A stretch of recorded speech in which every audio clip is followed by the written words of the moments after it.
Hello, I'm here with Marianne Edwards of Super Yacht Australia at the Singapore Yacht Show. Marianne, you spoke at the conference here earlier this week. You've been working tirelessly in the industry for Australia and the region, and I just wondered if you have any frustrations on how the industry is perceived. I know yesterday we were talking about associations, and there's so many, but if you struggle with that at all. Not so much about how the associations are perceived, but I think a couple of comments were made yesterday that the global market thinks we're very fragmented and disorganised, and at the conference I said I didn't agree with that. I think we're all individually very organised as associations, promoting our country's capabilities and our countries as a destination for the global super yacht fleet. But I think what's happening is Asia seems a little bit fragmented and disorganised, but I think the South Pacific is very organised. Okay, so there's perhaps lessons that we can teach to the region or share with them, some lessons learned in our own ways, and I mean Europe as well. I mean everyone's gone through struggles, so is there something that we can be educating them on, or are we in that process now?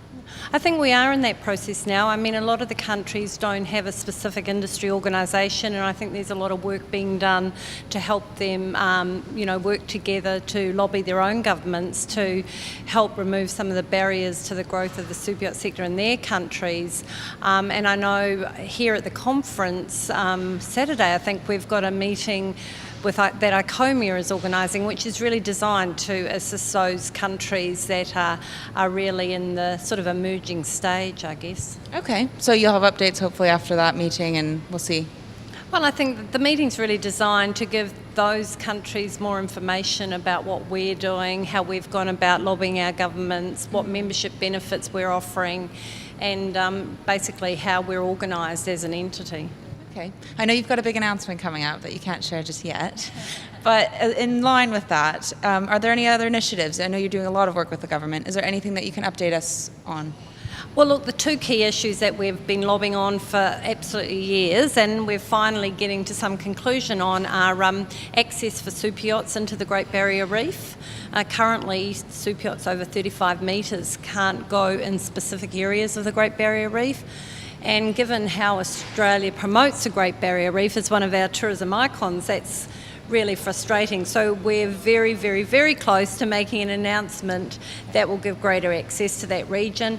The other issue that's obviously really key is our charter regulations, because we're sort of I guess we have the tyranny of distance between us and where most of the global super yacht fleet reside, and to get them to come down to Australia, New Zealand and the Pacific, we need to be able to allow them to charter easily to recoup some of the costs. That has been a big issue for us, but again, we have been working tirelessly on that, and we hope to maybe have an announcement at our conference in May. Okay. Which would be great for your season coming up, wouldn't it? So hopefully. Absolutely, and the great thing, if what we think is going to happen happens, it can happen straight away. So there won't need to be a lag between the announcement and when boats can actually come in. So fingers crossed, watch this space. Fantastic. Well, thank you so much for taking time to speak with us, and have a good show. Thank you.